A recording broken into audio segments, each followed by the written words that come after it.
Fernando Alonso was not pleased after his punishment at the Chinese Grand Prix.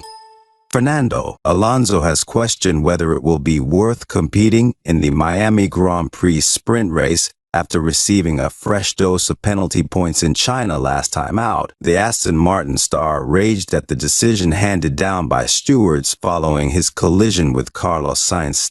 Alonso was in the hunt for the final podium spot during Saturday's sprint race in Shanghai, sitting in P3 with several top challengers giving chase.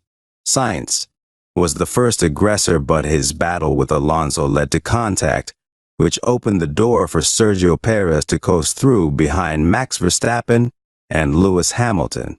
The collision sent Sainz tumbling down to fifth, while the damage forced Alonso to limp back to the pits and retire his car.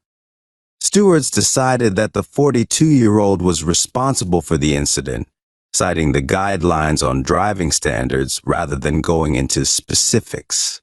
Alonso was consequently given a 10-second time penalty, which was made redundant by his retirement from the sprint race, and 3 penalty points on his license. These sanctions are not understood, and I do not share them, a Alonso told DAZN, as quoted by Fox Sports Mexico, especially in the case of license points.